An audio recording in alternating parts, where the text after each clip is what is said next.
첫 번째, 필요해 보이는 만큼 충분히 자량을 쌓고 행보리심을 일으키는 방법이 있어요. 두 번째, 일단 부족한 자량에서 행보리심을 일으켜놓고 그 다음에 계속 자량을 쌓는 방법이 있어요.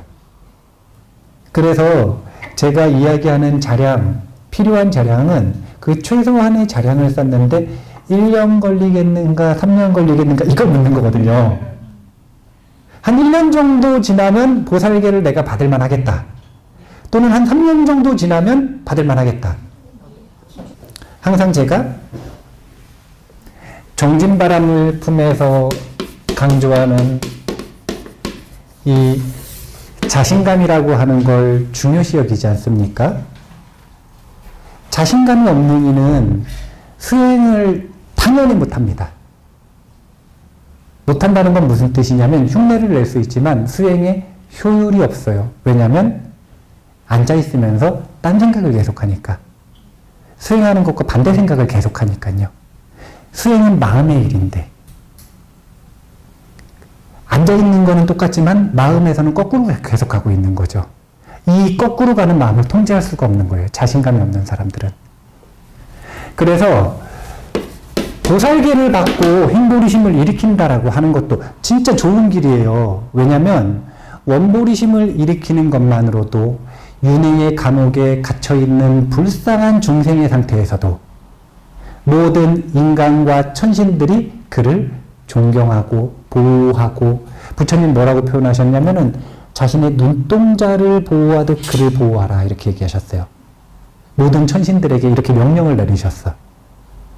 그 보살을 어떻게 보호해야 되냐면 자신의 눈동자를 보호하듯 위력 있는 천신들을 그를 다 보호하라. 왜냐면 그는 나의 외아들이니. 불자 했을 때 모든 사람이 불자면 외아들이라는 말은 사실 말이 안 되잖아요. 근데 보리심을 일으킨 보살을 외아들이라고 표현을 했어요. 모든 아들들과는 다른 아들이라는 뜻이죠. 부처님이 왜 그러셨을까? 그리고 그렇게 보호할 만큼 행보리심을 일으키기 시작을 하면 원보리심을 일으켰을 때와는 비교가 되지 않는 공덕이 쌓입니다. 그래서 빠르게 하고 싶은 사람은 반드시 행보리심을 일으켜야 돼요.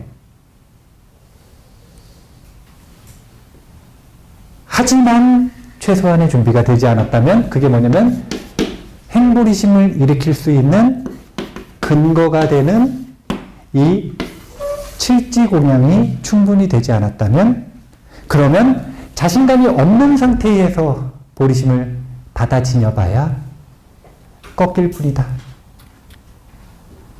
꺾일 뿐이다. 그래서 우리가 이거는 이제 사실은 시간을 두고 자신의 마음과 주변을 잘 관찰하면서 사실은 서서히 결정해야 되는 문제인 거예요. 1년 차냐, 2년 차냐, 3년 차냐.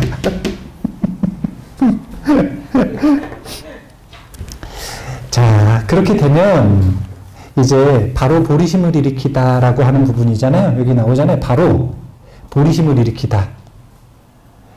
자, 그 보리심이라고 하는 걸 어떻게 일으키는가 한번 보죠.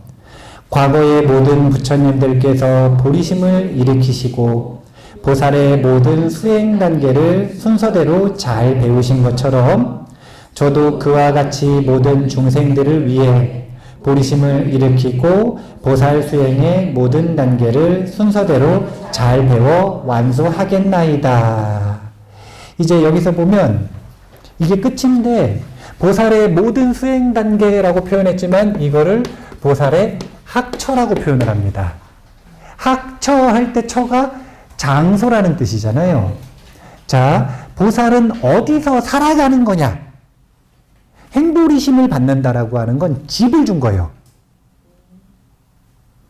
그 존재가 살아가야 되는 집을 준 겁니다.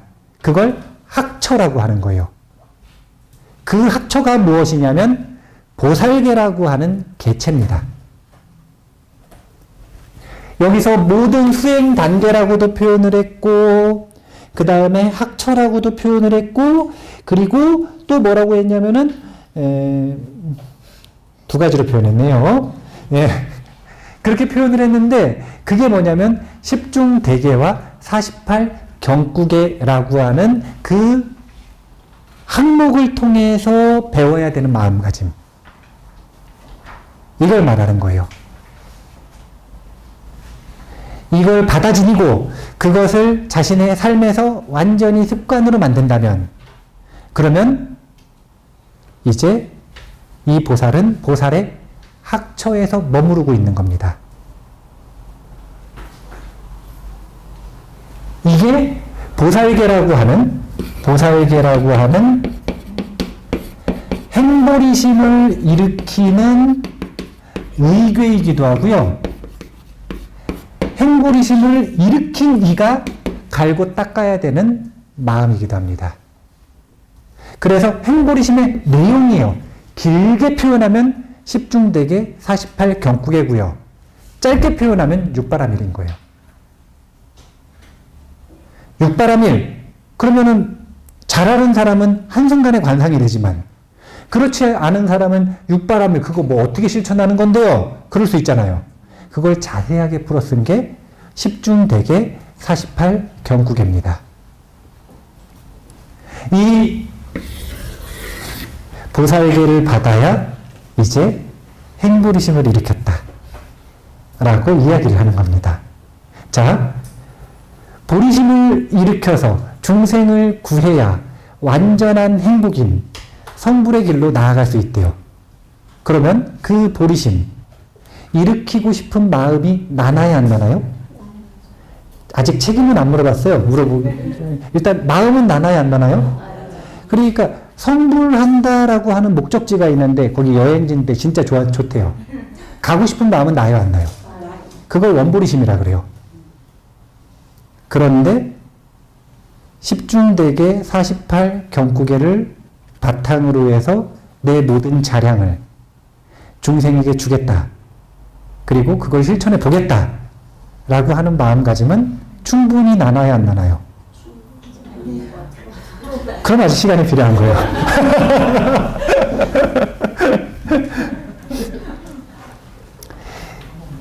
그래서 여기 보면 이런 보리심의 마음이 일어났을 때 원보리심이라고 하는 보물을 찾았고, 그 보물을 가지기 위해 무엇을 준비해야 되는지 자기 자신을 근거를 쌓아서 충분히 설득하는 1년, 2년, 3년의 수행을 했어요.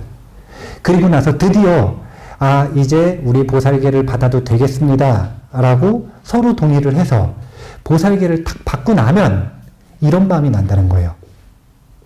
결론적으로 보리심을 찬탄한다 라고 하는 이 3-25번부터 3-34번까지의 한번 읽어볼게요. 그러므로 지혜를 갖추신 분들은 순수한 마음에 의해 보리심을 일으키고 그것을 유지하고 더 넓게 키우기 위해 마음을 다음과 같이 북돋우셨나이다. 이제야말로 저의 삶은 열매를 맺고 인간 존재에 큰 의미를 이루었으니 오늘에서야 부처님의 가문에 태어나서 부처님의 자손이 되었나이다. 이제 저는 무엇을 하더라도 이 고귀한 가문에 맞는 일을 하며 허물이 없고 고귀한 이 가문에 누가 되는 행동은 하지 않겠나이다. 맹인이 쓰레기 더미 속에서 귀한 보배를 발견한 것처럼 그와 같이 희귀한 행운으로 이 귀중한 보리심이 제게 생겼나이다. 중생의 죽음을 없애는 불사의 감로도 이 보리심이며 중생의 가난을 없애는 다함없는 보물의 곳간도 이 보리심이나이다. 이 세상의 병을 없애는 최고의 영약도 이 보리심이며 윤회의 길을 헤매는 중생이 쉴 수 있는 나무도 이 보리심이나이다. 보리심은 일체 중생이 악도에서 벗어나게 하는 건널목이며 번뇌의 고통을 덜어주는 마음속에 떠오르는 달이나이다. 보리심은 중생의 무명을 하나도 남김없이 완전히 걷어내는 태양이며 정법의 우유를 휘저어서 버터라는 정수를 얻은 것과 같나이다. 윤회의 길을 가는 중생이라는 나그네가 언제나 행복이라는 재물을 바라는 것처럼 보리심은 그들을 지구의 안락인 행복에 머물게 하며 보리심은 중생의 나그네에게 큰 만족을 주나이다. 저는 오늘 모든 중생들을 일시적인 행복과 궁극적인 행복으로 초대하오니 신들도 신 아닌 모든 이들도 모두 모든 부처님들 앞에서 기뻐하소서. 그래서 결국 행보리심을 일으키면 이 마지막 문장, 저는 오늘 모든 중생들을 일시적인 행복과 궁극적인 행복으로 초대하오니. 자, 여기에 초대장 받고 누가 왔어요? 누가 베풀어줘야 돼요? 내가 베풀어주는 거잖아요. 파티 초대한 사람이 베풀어주는 거지. 왔으니 돈 내고 드세요. 그럴 순 없잖아요.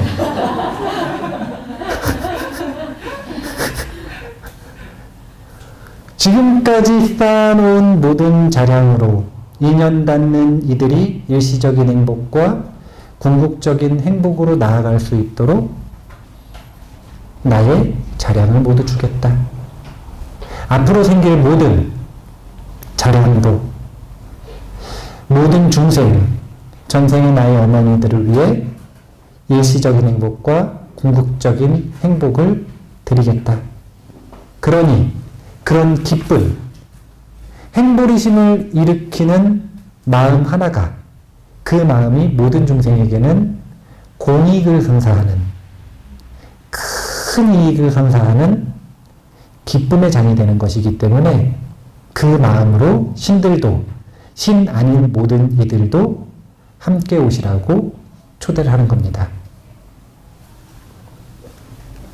저는 이 문장도 참 좋은 것 같아요. 그게 뭐냐면 3-26번. 이제야말로 저의 삶은 열매를 맺고 인간 존재의 큰 의미를 이루었으니 오늘에서야 부처님의 가문에 태어나서 부처님의 자손이 되었나이다. 우리가 항상 길을 잃는 이유는 다른 것이 아니라 인간 존재의 의미를 모르기 때문이다. 또 의미를 찾되 인간 존재의 큰 의미에서 반대로 나아가는 의미를 찾기 때문이다.